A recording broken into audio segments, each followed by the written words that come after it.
Paz e graça, irmãos. Chegamos ao 47º livro da Bíblia, a segunda carta de Paulo aos Coríntios.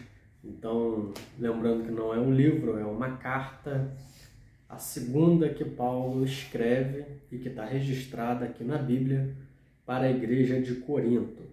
Esta segunda carta de Paulo é uma carta riquíssima, onde ele dá detalhes da sua vida ministerial, dos desafios que ele passou por conta do Evangelho e onde ele também revela algumas doutrinas muito interessantes para a nossa vida.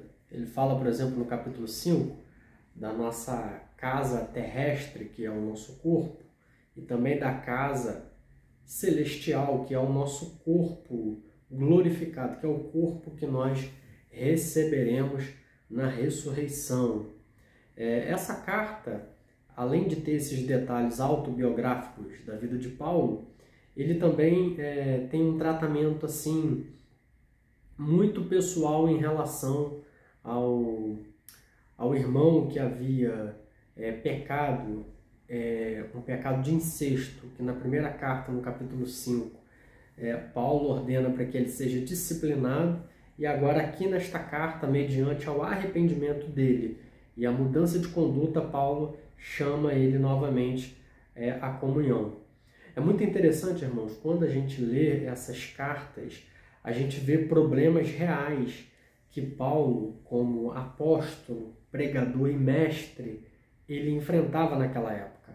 Paulo ele não foi chamado para pastorear as igrejas. Paulo ele foi chamado para anunciar o evangelho, como missionário, como evangelista, e quando ele fundava ali uma igreja, ele ia para outra cidade, ele ia para outro local, e ele estabelecia nessa igreja pastores.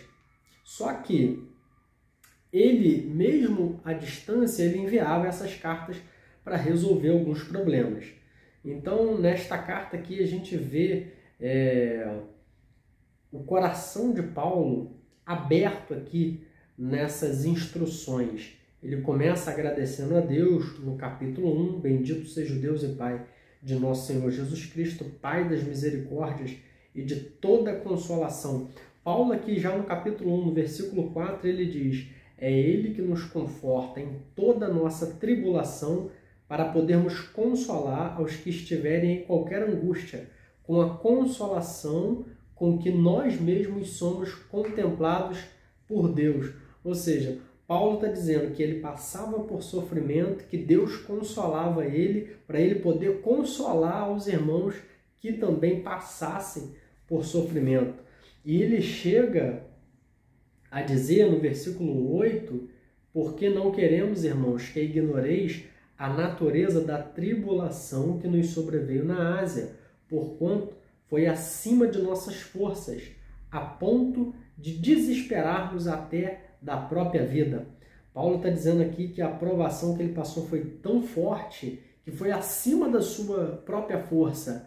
Alguém diz assim: mas nós só somos provados de acordo com aquilo que podemos suportar. Existe provação, existe sofrimento que está além das nossas forças. Por isso que muitas pessoas caem em depressão, por isso que muitas pessoas, às vezes até mesmo cristãos, entregam os pontos, tiram a própria vida, porque está além da sua força pessoal, da sua força emocional de suportar a prova. E Paulo disse: contudo, já em nós mesmos tivemos a sentença de morte, para que não confiássemos em nós, e sim no Deus que ressuscitou os mortos.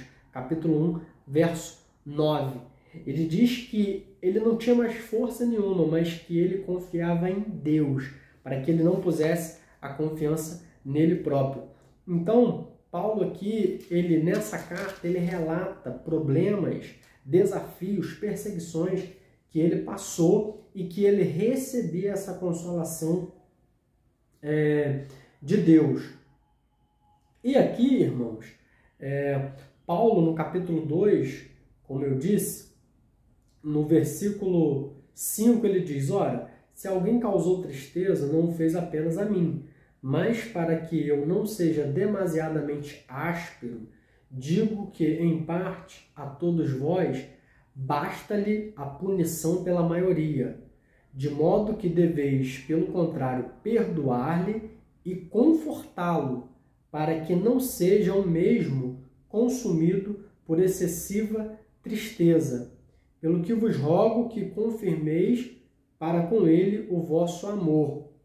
Paulo está falando a respeito do irmão que havia caído no pecado de incesto. Ele estava tendo relações com a própria madrasta dele. Na primeira carta, Paulo diz que ele deveria ser punido, ser disciplinado, porque nem entre os pagãos tal coisa se cometia. Aqui, Paulo está dizendo, basta-lhe a punição pela maioria. Vocês devem perdoá-lo e restituí-lo à comunhão, para que ele não seja consumido por demasiada tristeza. Paulo aqui, então, ele reconhece e ele ensina a igreja a trazer de volta à comunhão aquele que peca e se arrepende. Por quê? Senão a própria pessoa ela pode cair numa autocondenação e cair numa demasiada tristeza e não ter forças para retornar para a igreja. No capítulo 3, Paulo ele começa a falar da glória divina, da glória do ministério do Evangelho, que é muito maior do que a glória passada do Antigo Testamento, com Moisés. No capítulo 4, ele fala desse ministério que é algo tão precioso, mas que está contido em nós, que somos vasos de barros. E ele diz que se o Evangelho ainda está encoberto, é para os que se perdem que ainda está encoberto, nos quais o Deus desse século cegou o entendimento dos incrédulos. Capítulo 4, versículo 4. Paulo, então, ele diz que o Evangelho está sendo pregado, mas que se ainda está encoberto, é para os que se perdem. E ele vai dizer que o Deus desse século cega o entendimento das pessoas. As pessoas que não conseguem crer no Evangelho são pessoas que estão cegas pelo adversário das nossas almas. E aqui, no capítulo 4 também, a partir do versículo 8, que ele fala que em tudo somos atribulados, porém não angustiados, perplexos, porém não desanimados, perseguidos, porém não desamparados, abatidos, porém não destruídos, levando sempre no corpo o morrer de Jesus, para que também a vida se manifeste em nosso corpo. Aqui Paulo está falando da sua experiência pessoal de perseguição, de angústia, de tribulação, e que ele literalmente trazia no seu corpo as marcas de Cristo. E é isso que vai fazer ele dizer no capítulo 4, verso 17, porque a nossa leve e momentânea tribulação produz para nós eterno peso de glória, acima de toda comparação, não atentando nós nas coisas que se veem, mas nas que não se veem, porque as que se veem são temporais e as que não se veem são eternas. Então Paulo aqui está direcionando a sua vida para o alto, para as coisas espirituais, e dizendo que todo o sofrimento que ele possa passar na terra por causa de Cristo não passa de leve e momentâneo. Então, todo sofrimento que a gente possa passar por causa do Evangelho, aliás, a gente vive num tempo onde existe muito conforto. A gente praticamente não sofre por conta do Evangelho. Nós vivemos num país relativamente livre, nós podemos ir de carro para nossas igrejas, nós temos poltronas confortáveis, nós temos uma liberdade de cultuar, nós temos acesso à informação. Só que, quando a gente compara o sofrimento que o apóstolo teve para que o Evangelho pudesse ser pregado, espalhado por todo o mundo, ele tinha em mente que tudo que estava aguardando ele era muito superior. Nós precisamos ter isso em mente, que a nossa recompensa eterna, que vale a pena sofrer, vale a pena pagar o preço, vale a pena crucificar o nosso eu, vale a pena a gente crucificar as nossas paixões, vale a pena a gente negar a nós mesmos em prol de tudo aquilo que Deus tem a nos oferecer. E no capítulo 5 ele começa a falar disso. Ele começa a falar a casa deste tabernáculo, né? Que ele estava falando do sofrimento da sua carne, do seu corpo e também da morte. Mas ele estava tendo certeza de que ele receberia um corpo espiritual. E ele diz que, capítulo 5, verso 2, e por isso neste tabernáculo gememos, aspirando por ser revestido da nossa habitação celestial. Paulo fala que nesse corpo aqui a gente geme, a gente sofre, porque a gente anseia receber um corpo glorificado, que é o corpo espiritual. E ele diz que a garantia disso é o Espírito que em nós habita. E no versículo 10 do capítulo 5 ainda, ele fala do tribunal de Cristo, porque importa que todos nós compareceramos perante o tribunal de Cristo, para que cada um receba o bem ou o mal que tiver feito por meio do corpo. É onde Paulo ele traz essa doutrina que é a primeira parada do crente após o arrebatamento é o tribunal de Cristo, onde as nossas obras serão julgadas. No capítulo 6, ele fala sobre a sua conduta no ministério. Ele disse que não dava escândalo em nada.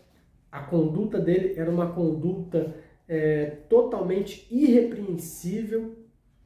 No capítulo 6 ainda, no versículo 14, ele fala para não pôr em julgo desigual com os incrédulos, porquanto que sociedade pode haver entre justiça e iniquidade? Ou que comunhão pode haver entre luz e trevas? Ou que harmonia há entre Cristo e o maligno? Então aqui é onde ele traz essa doutrina que não pode haver união entre luz e trevas, para não nos colocarmos em julgo desigual. Então são lições que ele traz de maneira prática para a nossa vida. No capítulo 7, ele fala sobre o arrependimento, que quando a mensagem é pregada, quando a correção ministerial, pastoral é feita, ela gera tristeza naquele que cometeu o pecado, naquele que cometeu o delito. Só que essa tristeza gerada pelo Espírito Santo, gerada por Deus, produz arrependimento para a salvação. Capítulo 7, verso 10. Porque a tristeza segundo Deus produz arrependimento para a salvação, que a ninguém traz pesar, mas a tristeza do mundo produz morte. A tristeza do mundo é aquela tristeza que a pessoa sente porque ela se deu mal, mas não é porque ela está arrependida, é só porque ela foi infeliz ali e teve um resultado negativo. Então ela produz remorso. Mas a tristeza segundo Deus gera arrependimento, que é uma tristeza produzida pelo Espírito Santo. No capítulo 8 ele fala sobre os princípios da contribuição, porque ele fez ali um pedido de ajuda, de coleta, de oferta para os irmãos da Judéia que estavam passando necessidade, e ele falando que nós deveríamos voluntariamente ajudar. E aqui no capítulo 9 ele traz um princípio interessante.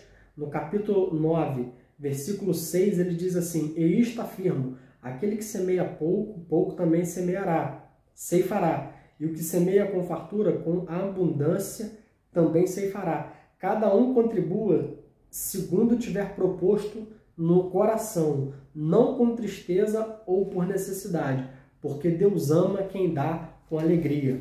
Então aqui ele traz o princípio da contribuição voluntária. Cada um ajuda de acordo com a sua condição e de acordo com aquilo que colocar no seu coração. Às vezes Deus coloca no seu coração um valor alto, às vezes um valor pequeno. É o que Deus coloca no seu coração. Aqui o princípio é a liberalidade. Eu preciso sentir essa necessidade e com alegria, não por obrigação, porque o texto diz: Deus ama quem dá com alegria.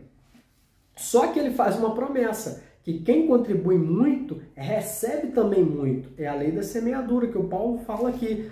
Então eu vou contribuir com interesse? Não é assim. Deus ele olha. Então quem mais abençoa, mais é abençoado por Deus.